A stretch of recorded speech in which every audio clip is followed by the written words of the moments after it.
Jangan menilai orang dari keadaan ekonominya saat Anda ketemu. Mungkin keluarganya nggak mampu. Jangan lihat itu. Mungkin dia sekolah di universitas yang tidak favorit, yang tidak mahal. Jangan nilai itu. Jangan lihat dia cuma naik sepeda motor. Dengar baik. Lihat apakah dia setia dalam perkara-perkara kecil. Karena orang-orang untuk jadi besar itu, kata firman Tuhan, dia harus setia dalam perkara kecil. Mari hidupi kebenaran, jangan jadi preman. Mari jadi hamba Tuhan yang setia, jangan hidup kayak mafia. Jangan ngomong kalau nggak nolong. Ini yang jadi barometer ketika kita kepo, apakah kita tulus memang mau nolong dia. Karena sebagian orang, bahkan sebagian besar orang, itu cuma suka ikutan ngomong tapi nggak nolong. Jangan pernah jadi ular kepala dua, lidahnya bercabang dua. Ngomong ke A begini, ngomong ke B lain lagi. Buat apa aktif di dunia maya tapi pasif di dunia nyata? Jangan cuma ngabisin data dan listrik di rumah. Mari bangkit, buka mata, lihat sekelilingmu. Jadilah berguna. Jangan sampai hidup kita jadi hama yang gak berguna. Hama itu ngerugiin. Bukannya berkontribusi, tapi ngambilin. Orang yang emosian tuh gak pikir panjang. Ngomong seenaknya, meledak seenaknya. Udah gak jaga perasaan pasangan. Ngomong karpe dewe, nyakiti. Mana ada orang marah perkataannya manis, kan gak mungkin. Kalau udah marah kan omongannya tajam, melukai orang-orang di sekitarnya. Kita tahu bahwa rakyat Indonesia ini sangat sensitif dengan isu-isu hoax. Begitu muncul sebuah isu di sosial media, di Twitter, di televisi, di surat kabar dan dimanapun, masyarakat cepat sekali bereaksi. Sumbu orang Indonesia ini mudah tersulut, kuping kita sangat tipis. Padahal kita tidak boleh membuat keputusan tanpa pengetahuan. Jangan sampai kita bertindak atas dasar perkataan orang lain, bukan karena kita benar-benar tahu. Apapun masalah dalam hidup kita, mari belajar untuk menghadapinya. Jangan lari daripada masalah. Kalau kita ingin hidup kita baik, kalau kita ingin hidup kita sejahtera, damai, kita harus jaga lidah kita dari hal-hal yang jahat. Kita juga harus memastikan kita menjauhi yang jahat dan melakukan yang baik. Jangan sampai kita ngomongin orang, menipu orang, curang sama orang, ngejahatin orang, korupsi. Jangan sampai kita mereka-reka hal-hal yang tidak terjadi sebenarnya. Jangan menjatuhkan orang dengan perkataan kita. Jangan nyerang orang lain. Jangan jahat sama orang. Mari jaga perdamaian. Jaga hubungan baik dengan semua orang. Hargai semua orang, mau besar mau kecil, mau miskin mau kaya. Kita tidak pernah tahu satu hari nanti kita mungkin akan ketemu sama mereka. Kita juga mungkin akan butuh mereka. Jangan hanya baik sama orang karena kita punya kepentingan. Ajak pasangan untuk bicara baik-baik. Berhenti saling menyakiti.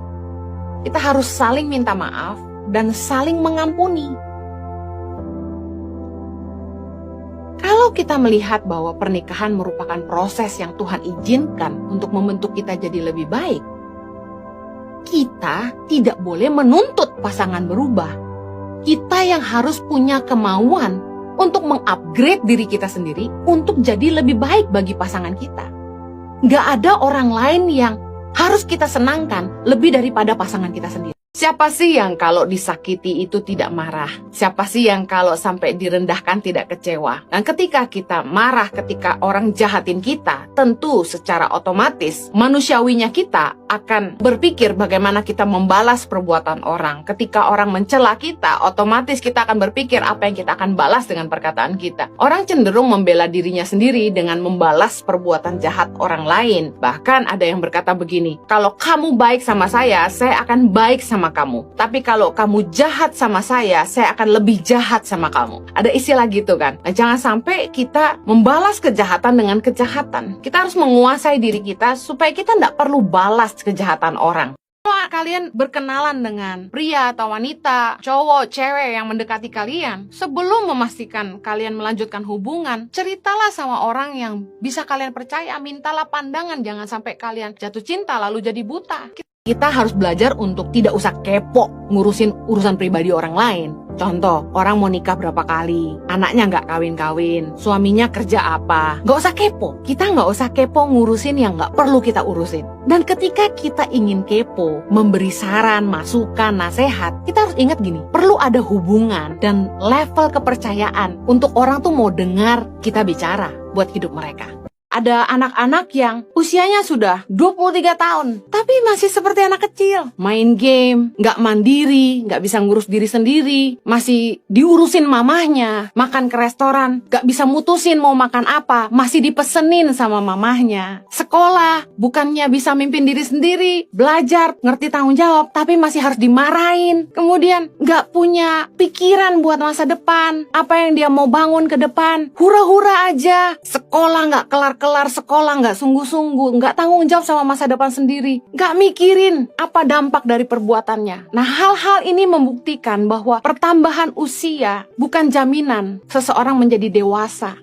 Ada orang yang mungkin cuma maunya muji-muji kita, ibarat katanya menjilat. Belum tentu hatinya tulus sama kita. Tapi ada orang yang sungguh-sungguh mengasihi kita. Dia akan berani tegur kita nyatanya. Nah, biasa teman yang begini nggak jadi teman favorit karena merasa dia tukang kritik. Kita bisa lihat motivasi orang dalam memberikan saran. Kalau masukan itu atas dasar kasih, berangkat sekali lagi dari hubungan, kedekatan, dan tingkat kepercayaan, kita jangan baper, kita harus hargai. Kita harus belajar bagaimana hidup kita tuh bisa jadi berkat. Kemanapun kita pergi, kita itu membawa keuntungan buat orang-orang di sekitar kita. Keberadaan kita berguna. Hidup ini bukan cuma untuk jadi kaya, tapi pastikan kita berguna. Kaya juga buat apa kalau nggak berguna buat sesama? Orang-orang yang terdekat sama kita, yang harus bisa merasakan manfaat hidup kita. Bagaimana kamu bisa jadi berkat di rumahmu? Bagaimana orang tuamu bisa diberkati dengan kehadiranmu?